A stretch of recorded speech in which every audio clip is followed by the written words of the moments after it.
ay discours à la nation. très bien Abdou Khadre alors Mamadou Gueye. yow également ban jàngat nga am ci discours président de la République Macky Sall. mais discours bi ni ma ko njëkk a déggee mooy discours d'adieu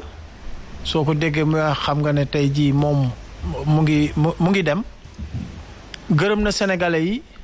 mais boo xoolee ba xool aussi fa mu démarrer discours bi man xaw na ma jaaxal parce que yaakaar naa ne foofu la waroon mujjee ba muy wax waxu armée waxu sécurité boo xoolee mu ngi démarrer ci manifestation yi fi am. les cocktails Molotov et cetera loolu rek muy wane ne am na lu mu ci jublu lu muy attirer attention Sénégalais yi que orienté na tout li mu ci jublu rek mooy wane ne li fi amoon yëpp lii xew yëpp parti bi ko fi def entre guillemets am fu mu leen féetale man noonu laa ko jàngate parce que gëmoon naa ne tey loolu même bu ko doon wax sax na ko mujjee parce que ñu ñëpp ko dundandoo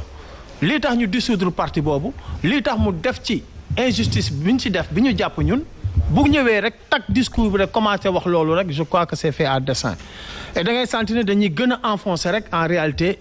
une partie de l'opposition parce que dafa doon jaale Sénégalais yi nga xam ne ñàkk nañ seen bakkan aussi. waaw moo tax mu commencé. waaw mais xale yi dee ci géej gi nag xale yi loru ci géej gi parce que amatuñu espoir ba di daw seen réew di màngaani ñiy jaar ci Nicaragua bi ñiy dee ci désert bi jaalewu leen donc je dis que am na benn dysfonctionnement ci discours bi beneen bi mooy nga bëgg Macky Sall nga bañ ko il a un bilan matériel loolu nañ ko reconnaître am na lu mu liggéey ci réew mi mais man jàpp naa ne aussi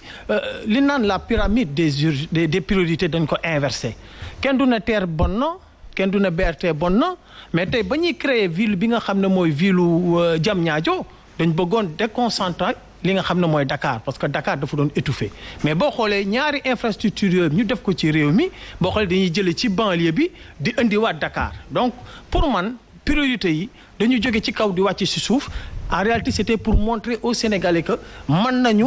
liggéey lu taaru ci ville bi alors que li gënoon am importance tey dëggantaan mooy souffrance su Sénégalais yi ñu gën ci concentré muy dund gi muy njàng mi muy feebar faju et cetera man gëm naa ne moom wax na ko ci fin wu discours am te loolu laa jàpp nee na l'œuvre humaine n'est pas parfaite pan loolu laa jàpp te li ma jàppaat aussi mu xaw ma ticket tuuti mooy que nee na su paree dina nekk à la disposition ci kiy jël réew mi dina teg fondation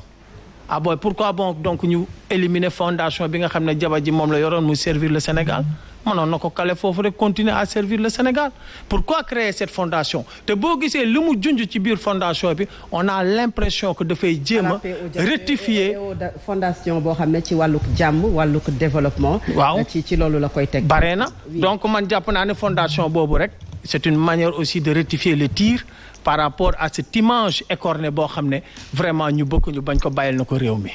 alors Amadou ñu ko defee ak Abdou Khadre ak ki nga xam ne mooy Mamadou Gueye les considérations aujourd'hui ci li nga xam ne mooy discours le président de la République dans la forme comme aujourd'hui dans le fond lan nga ñu ci wax. waaw man jàngat bi ma njëkk am d'abord dans la forme mooy c'est un discours qui est empreint de solennité donc parce que effectivement discours tàggatoo la ndax bi mooy dernier discours à la nation bi mu war a def gërëm na Sénégalais yi sant na Sénégalais yi wax na effectivement aussi reconnaissance am na wax na sax ci biir ay kàddoom ni du maanaam jëlul nguur gi pour nguuru avec honneur loo ko defee et plus dans l'idée de servir les Sénégalais yendalul fanaanalul et cetera beneen bi ma ci seetlu était également mooy ni que c'est un discours bilan beaucoup de statistiques fii lañ ko fekk yóbbu nañ ko fii lii fii lañ ko fekk yóbbu nañ ko fii bon et man en tant que scientifique su may joxe ay valeurs absolues naan jóge naa par exemple benn rek laa ji jël par exemple sama exemple su ma jëlee le secteur de l'énergie bu ne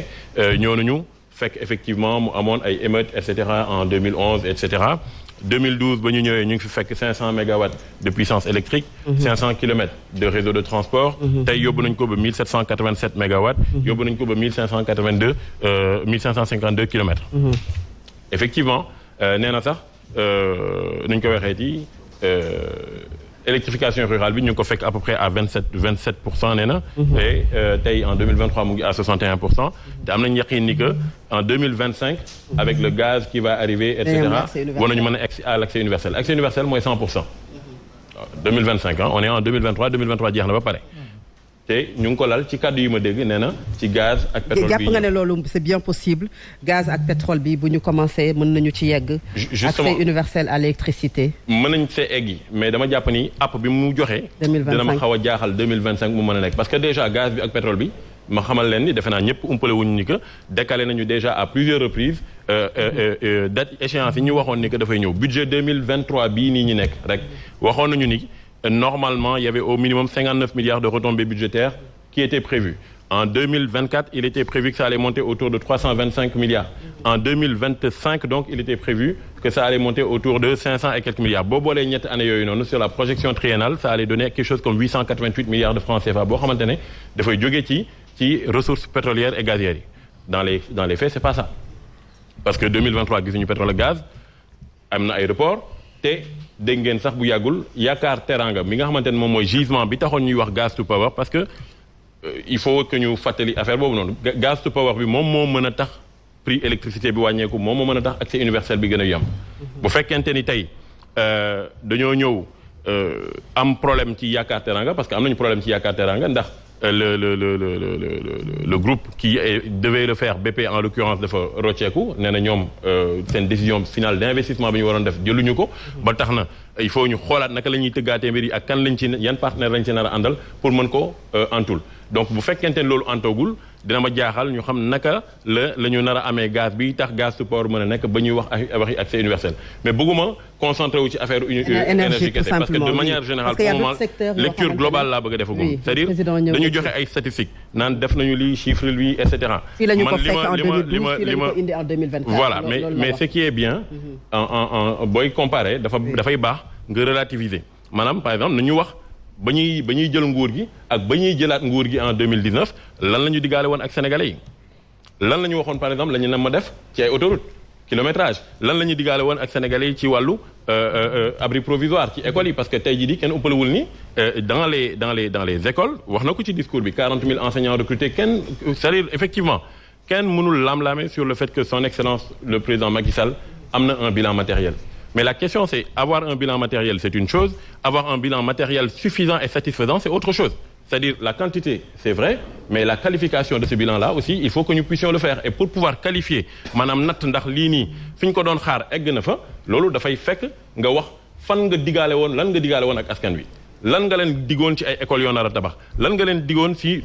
wàllu dund bu cher lan nga leen digoon lan nga leen digoon mais école yi li mu ci wax également dégg nañu ko université yi li mu fa fekk daf ko yokku dëgg la kenn c'est-à-dire Farabdou kenn mënul werante ndax domaine bu ne am na lu ñu laal mais li may wax mooy bu fekkente ne da nga ne woon nit ñi man dinaa leen defaral par exemple 10 universités yow nga def 5 bu ñu waree natt waaw c'est vrai def nga 5 mais exemple rek laa joxe da ngay d'accord ni que à ce moment là par rapport ak li nga digaale woon ak askan wi am na lu des n'est-ce pas man su ma déggee par exemple sur l'artisanat wax na ci effectivement la Zampa c'est une très bonne chose mooy zone bi ñuy aménagé pour mécaniciens yi et cetera mais artisanat mooy premier employeur du Sénégal daanaka boo dindiwee ak agriculture hors agriculture 1,9 li may wax ni du samay chiffre c'est le rapport du ministère de l'artisanat et du secteur informel présenté lors de la session budgétaire bii ñu génn nii nee nañu il y a 1,9 million d'employés dans le secteur ñoom ñoo ko wax c'est dans le rapport officiel ñu ne ça représente 40 et quelques pour non ça représente 56% de la population active du Sénégal ñu dellu ñu ne ni que ça représentait une masse d'argent buy maanaam valeur ajoutée bi ñuy weccoo seen biir 6 000 milliards de francs CFA ñu dellu comparé ko ba tey chiffres yi may joxe nii c'est relativisé encore une fois ci biir document bi nee nañu ni que loolu c'est 40% du PIB du Sénégal waaw léegi secteur boo xamante ne moom mu ngi représenter 40% du PIB du Sénégal secteur boo xamante ne mu ngi représenter 56% des personnes actives du Sénégal jàpp naa ni war nañ cee mën a séntu lu ëpp largement li nga xamante ne moom lañ ci jotagum def. parce que artisanat mu ngi fépp mu ngi ci menuisier yi mu ngi ci mécaniciens yi mu ngi ci. artisanat qui a un budget de 8 milliards. en fait 8 milliards et quelques en fait c'est à peu près 16 milliards boo xoolee parce que da ngay différencier les autorisations d'engagement et les nu ñu koy waxee encore le terme m'échappe mais il y a deux composantes en fait. les autorisations de paiement ak yi nga xamante ne moom mooy engagement yi nga xamante ne mën nañu ko jël ci biir kii bi mais c'est-à-dire c'est extrêmement important Fatou Abdou c'est bien c'est un discours bilan avec beaucoup de chiffres et ma koy wax encore une fois. Et ça d'ailleurs foofu laa bëgg a tàmbale. Enfin foofu laa bëgg a daanale pour jox la delloo la kàddu gi. C'est important que ñu saluer effectivement tey jii nii parce que su ma juumalee sama naataango yi toog aussi bien docteur Sandago que monsieur Guèye wax nañ ko. Amaana du ñu woon tal tey toog fii nii di waxtaan bu fekkente ni président Macky Sall jëloon na beneen décision ba amee yenn xew-xew yoo xamante ne xew na ci réew loolu rek bokk na ci loo xamante ne ce sera un actif majeur te bala ñu koy xam ñu dem ba jëmmi jamono. du léegi de xam nga bala ngay xam valeur li nga am dëgg-dëgg nga dem ba xaw koo perte wala nga dem ba namm ko boobu ngay xam donc incha allah bu ko yàlla mayee mu gudd fan ñun ñëpp ñu ànd ak moom gudd fan wér ak talal ko dinañ dem ba ñun ñëpp naan effectivement